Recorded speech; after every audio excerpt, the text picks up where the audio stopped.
Just a fair bit of warning if you're new to desert hiking.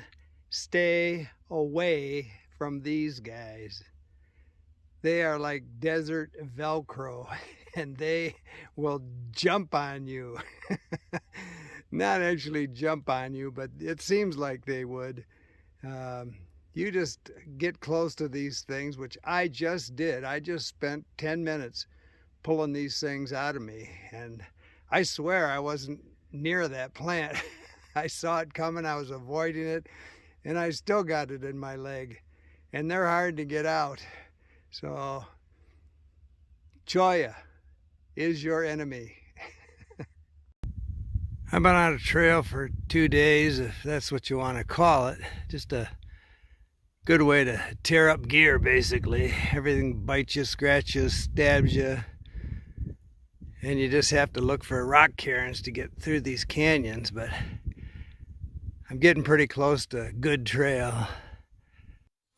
So I've been bushwhacking most of the day, which I keep telling myself I'm never doing that again, especially out here in the desert. But then I see something I want to go explore, and I forget about cholla, and every kind of cactus, every kind of bush just sticks to my pants. I'm bleeding like a stuffed pig.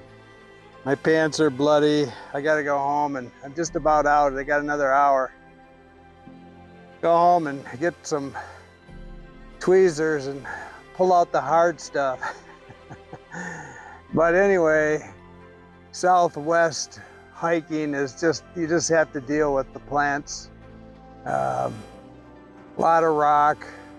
Once you get off trail, you're just into all kinds of brush that's gonna rip your gear. It's hard on my gear. That's another reason I say I'm gonna stop doing this crap. But again, I guess it's all about the adventure. So I keep doing it, and if the pack lasts a couple of years, it's well worth it. And so far, again, this Kakwa 40, Durston 40, it's taken a lot of abuse just in the last couple of months since I've got to the southwest, and I don't see any wear and tear. I mean, it's quality. I'm really happy with this pack. And, you know, so far, this Ultra 200 seems to be a really good material. So anyway, keep smiling.